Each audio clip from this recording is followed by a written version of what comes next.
قم بنا وانظر لآيات الجمال قم بنا. Tamim al-Dari, who had embraced Islam, he used to be a Christian, embraced Islam, an Arab. He got up and he said, we were in a ship and a huge storm hit us and we were lost until our ship reached an island. We entered the island. He says, a beast came to us on this island. It had so much hair on it that we could not tell the front from its back. Which was its head, which was its tail. We don't know. And we said, Waylaki ma anti. Woe to you, what are you? Never seen a creature like you before. And she spoke. The beast said, Ana al-Jassasa. They said, Wama al-Jassasa? What is this al-Jassasa? And then the beast said, Ayyuha al-Qawm, people. Intaliqu ila hadha al-rajul fi ad-dayr. Come to this man who is waiting for you in a dayr. A dayr was known in those days as being like a place where people used to worship. And he said, there is a man who is waiting for your news anxiously. They said, we ran away from the beast immediately thinking it was a jinn.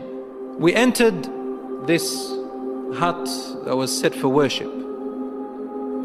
And suddenly we saw in front of us a person, a man who was the biggest in build that we have yet to have seen. His arms were wrapped to his neck with chains like this. And his head and arms were also chained together to his knees, to his legs, like this. So you can just look up, and he's chained up really well, couldn't move. We said, what are you? And he said, you are able to hurt me because I'm chained up. So it's my right to ask, who are you first? They said, very well.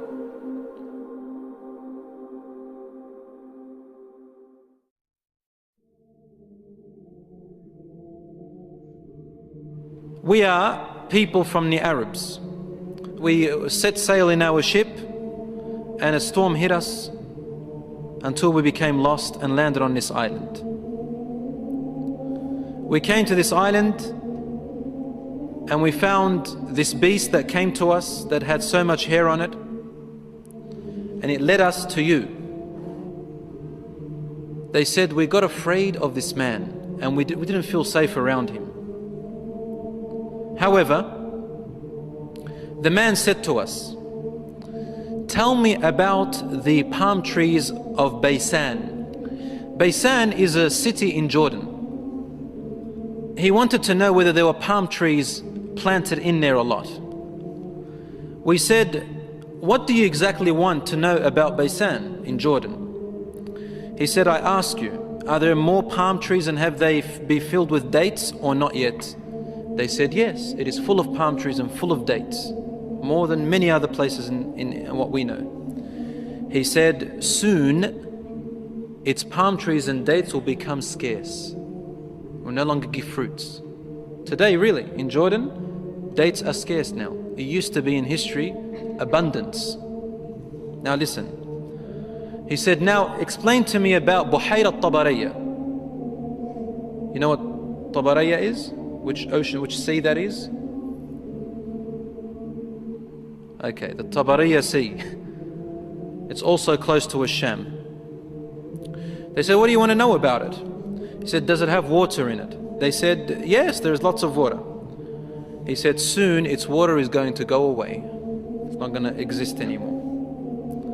And truly today, the water has gone drier than before. Then he asked them, he said, tell me about Zaghar fountain. Zaghar fountain, probably about 3 days journey if you wanted to walk away from Jerusalem, Bayt al-Maqdis, that's where that fountain is. So basically in what we call Israel today. They said, what do you want to know about this fountain? He said, well, is there a large fountain and do people plant a lot of vegetation around it and it gives a lot of water yet? They said, yes, it's got a lot of water and its people plant a lot. Tell me about a prophet who is ummi, who is illiterate, cannot read or write. What has he done? They said he has come out in Mecca and now he lives in Yathrib, in Medina. He asked them, have his people fought him? They said yes. He said, what did he do? They said he was driven out by his own people. But he went to another Arab, the Yathrib people and those who embraced Islam with him, and they obeyed him. This man said to them, really? Has that really happened? They said yes. He said, أَمَا إِنَّ ذَاكَ خَيْرٌ لَهُمْ أَن يُطِيعُوهُ. He said, behold, it is better for those people who obey him to keep on obeying him. He's actually supporting the Prophet ﷺ. وَإِنِّي مُخْبِرُكُمْ عَنِّي. Now I'm going to tell you about myself. إِنِّي أَنَا الْمَسِيحِ. I am Christ. Isa alayhi salam. وَإِنِّي أُوشَكُ أَن يُؤْذَنَ لِي فِي الْخُرُوجِ فَأَخْرُجْ. He said, now very soon, based on the signs you've showed me, I'm going to be given permission to leave and I'm going to come out. فَأَسِيرُ فِي الْأَرْضِ. I will walk throughout the land. فَلَا أَدَعْ قَرْيَةً إِلَّا هَبَطْتُهَا فِي 40 لَيْلَةً. He said, there wouldn't be a village or a city or a place on earth except that I would have reached it. All in 40 days.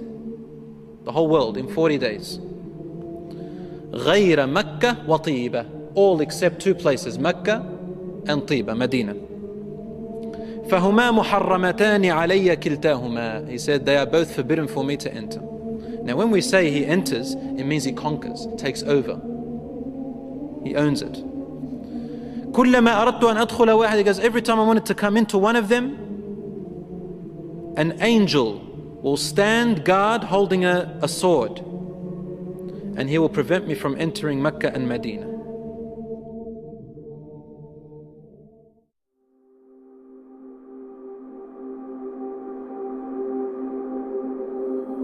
Rasul sallallahu alayhi wa sallam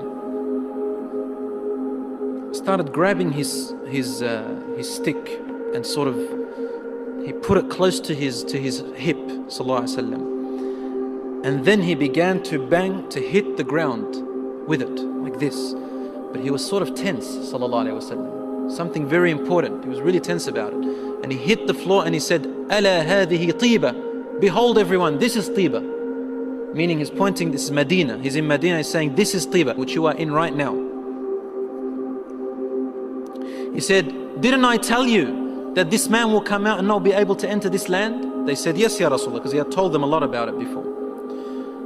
He said, the hadith of Tamim al-Dari, wallahi, amazed me as he told me about him. Because it's the same as what I used to tell you about Mecca and Medina.